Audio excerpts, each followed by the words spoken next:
MAGA is coming for the WNBA, the nation's most prominent and most politically active women's pro sports league is on a collision course with Donald Trump. The WNBA is America's most prominent women's professional sports league, but in recent years, it has also been a showcase for something else, defiantly anti-MAGA politics. The WNBA has partnered with groups like Planned Parenthood and GLSEN, an LGBTQ plus youth organization. After George Floyd's murder in 2020, the league dedicated its entire season to social justice. Players went so far as to wear Black Lives Matter warmups and gameday jerseys emblazoned with the name of Breonna Taylor, a victim of police violence. The politics don't stop at symbolism. The Seattle Storm franchise publicly endorsed Joe Biden in the 2020 presidential race, and players on the Atlanta Dream donned T-shirts that same year endorsing Democrat Raphael Warnock against then Georgia Republican Senator Kelly Loeffler, despite the fact that Loeffler was the team's co-owner at the time. A handful of New York Liberty players, knowing they'd be photographed, showed up at a 2024 game wearing Kamala Harris T-shirts. It's a level of activism that's unparalleled in pro sports, and it's placed the league on a collision course with Donald Trump. Trump allies and associates, influencers, and some GOP lawmakers, among them Donald Trump Jr., Senator Jim Banks, Republican Indiana, activist athlete Riley Gaines, and an army of meme artists and podcasters, are already in the fight. In recent months, they have zeroed in on the WNBA, banging the same culture war drums that preceded campaigns against other perceived bastions of so-called woke thinking. The right's rising interest in the WNBA suggests the league could soon find itself the object of Trump's ire, another American institution to be isolated, attacked and reshaped as part of the president's MAGA agenda. The WNBA has created a gigantic mess for itself because it has leaned very hard into this radical social justice, said Lee and O'Neill, Chief of Staff for Litigation at the America First Policy Institute, a powerful think tank that counts 6 Trump cabinet-level appointees among its alumni. Unlike other professional sports leagues where players tiptoe around politics and league commissioners have worked assiduously to remain in Trump's good graces during his second term, the WNBA continues to advocate for positions that place the league in direct opposition to Trump administration thinking. On the issue of race, there's the Educational Resources section of the WNBA website, which promotes titles such as How to Be an Anti-Racist, the 1619 Project, and works by Ta-Nehisi Coates and Kimberly Crenshaw. And on the issue of immigration, the WNBA Players Association recently put out a joint statement with the National Women's Soccer League Players Association in support of undocumented immigrants, at the exact moment that Trump was conducting controversial ICE raids in Los Angeles. This is a league that is dominated by women of color, black women. At least within the last couple of decades, it's been a very openly queer league, said Cheryl Cookie, a professor who studies the intersections of gender, sport, media, and culture at Purdue University. When it comes to players' progressive politics, Cookie said, it's just who they are. Those stances have caught the notice of the online right, which frequently trolls the WNBA over the quality of play and its player activism. When the league was recently vexed by an epidemic of disruptive fans throwing green dildos on the basketball court, a practice that was condemned as misogynistic and also dangerous to players, some conservatives laughed it off or encouraged more disruptions. This is what Trump fought for. Fro, wrote Autism Capital, a popular conservative social media account, after one incident. Donald Trump Jr., the president's eldest son and one of his closest advisors, also made light of the trend in early August, posting a doctored image on X of his father throwing a sex toy at some WNBA players. This is all figuring into the larger conservative strategy of using women's sports to advance particular elements of the culture wars, said Cookie. It's really being elevated by political leaders, even at the highest level. All of this has accompanied a surge in the WNBA's popularity. Watch the conversation. The WNBA did not respond to a request for comment for this story. Fueling the league's growth has been the emergence of a charismatic star in 2024, straight out of a Kevin Costner sports movie, right down to the Iowa cornfields. Enter Caitlin Clark.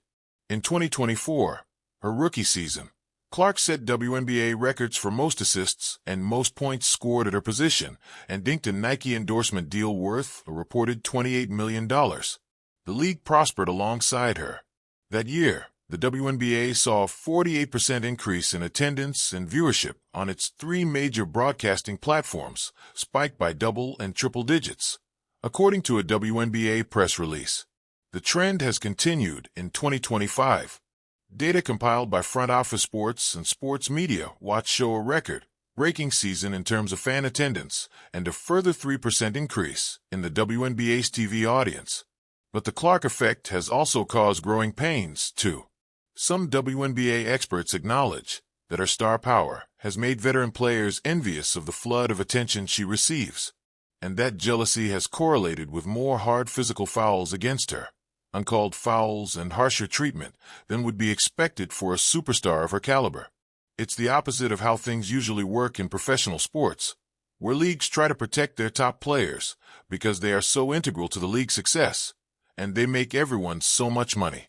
Many sports fans, especially on the right, believe there is an unspoken explanation for why this doesn't apply to Clark. The average WNBA player does not like Caitlin Clark because she is white, because she is straight, and because now she is rich and getting a lot of attention, asserted prominent sports broadcaster and analyst Clay Travis in June on his popular right-of-center sports show. Travis endorsed Donald Trump in 2020 and 2024 and sold his company to Fox Corporation in 2021. The allegation that Clark is a victim of anti-white racial discrimination, leveled by the late conservative activist Charlie Kirk and prominent activists such as Gaines, a leading voice against trans athletes in women's sports, is grounded in what many fans believe is the disparate treatment she receives. Why, they ask, did a generational talent like Clark not make the 2024 Olympic roster? Why did some league officials throw cold water on Clark's Time Athlete of the Year recognition? Why did her fellow players only rank her as the 9th best player at her position during this year's All-Star balloting? And why, in the words of Sophie Cunningham, Clark's teammate and enforcer, whose blonde hair and nods to conservative influencers online have earned her the nickname MAGA Barbie, was the league not protecting the star player of the WNBA from other players roughing her up? Everyone knows Caitlin Clark is being targeted by black women because she is white, concluded Kirk, the Turning Point USA founder and close Trump confidant in May. Banks, the MAGA senator who represents the home state of Clark's team, the Indiana Fever, has been critical of the WNBA as well. Since joining the WNBA, Caitlin Clark's exceptionalism has been met with resentment and repeated attacks from fellow players. Banks, then a House member, wrote to WNBA Commissioner Kathy Engelbert in July 2024. Banks went on to demand answers about why the WNBA has been a league that refuses to hold hostile players accountable and enforce their own rules, and allows her to be physically targeted. Banks stopped short of saying that Clark's treatment was about race. But when a skirmish between Clark and rival Angel Reese triggered controversy this summer, the topic became unavoidable. After the game, the WNBA opened an investigation into hateful fan comments directed at Reese, who is black, but failed to address Clark's treatment. To some fans, it reeked of a double standard. The WNBA closed the investigation 10 days later, reporting in a statement that it was unable to substantiate the report of racist fan behavior. Banks did not respond to requests for comment. There isn't universal agreement on whether Clark is being singled out. According to some league experts, complaints about Clark's tough treatment don't always measure up. I think that narrative is overblown and not the overarching feeling among players, said Maria Marino, a WNBA analyst and commentator at ESPN. Clark herself has shrugged off some incidents as merely part of the game.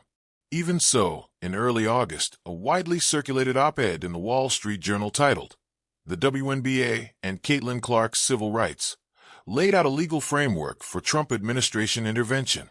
The league has fostered a hostile workplace for Ms. Clark through excessive fouling, targeting, and hostile comments from other players and owners, wrote Sean McLean, a Republican consultant with ties to Senators Ted Cruz, Marsha Blackburn, and Trump. If the WNBA won't clean that up, he concluded, then the Trump administration should do it for them.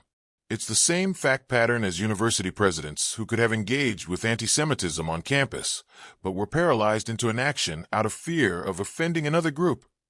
McLean explained in an interview. He and other Trump allies see a clear parallel to Columbia and Harvard, where the reluctance to protect one identity group by cracking down on another that was more marginalized was, in their analysis, simply another form of discrimination. The EOC absolutely has the authority to bring a commissioner's charge against the WNBA teams if they think that there is this pattern and practice of discrimination happening. O'Neill, the America First Policy Institute lawyer, said, "It has the markings of a high-profile hearing," added Dan Huff, a lawyer in Trump's first White House and former House and Senate Judiciary Committee aide. "It's something that everyone is talking about." While the president has so far been quiet about the Clark issue and the WNBA's progressive posturing in general, there are signs that may not last. The president is a huge sports fan and loves talking ball, no matter the league, said John McEndy, Trump's former director of presidential personnel and his former body man. "I wouldn't be surprised if he takes an interest in this matter." The White House did not respond to a request for comment. Trump's willingness to intervene may have been influenced by one important fact. An injury sidelined Clark for much of the season. Without her on the floor, the supply of MAGA catnip has been diminished, at least until Clark returns next season. But his active interest in professional sports and his habit of taking sides on the divisive cultural issues roiling various leagues is by now well known. He is not only an avid sports fan, but master of the attention economy, who has stoked Twitter beefs with some of America's best-known pro athletes, among them Megan Rapinoe, LeBron James, and Steph Curry. In his first term as president, Trump openly antagonized NFL and NBA players for their national anthem protests and demanded NFL Commissioner Roger Goodell crack down on the practice of kneeling during the anthem. In recent months, Trump has weighed in on numerous contentious sports issues, including pressuring the NFL's Washington Commanders to return to their former name, issuing an executive order calling for the creation of a national standard for NCAA name, image, and likeness programs, and publicly advocating for Pete Rose and Roger Clemens to be included in the Baseball Hall of Fame. Against that backdrop, and with the MAGA grassroots egging Trump on, a fight with the WNBA may prove irresistible to the president. "Let's not pretend this is just about the technicalities of the law," Huff said.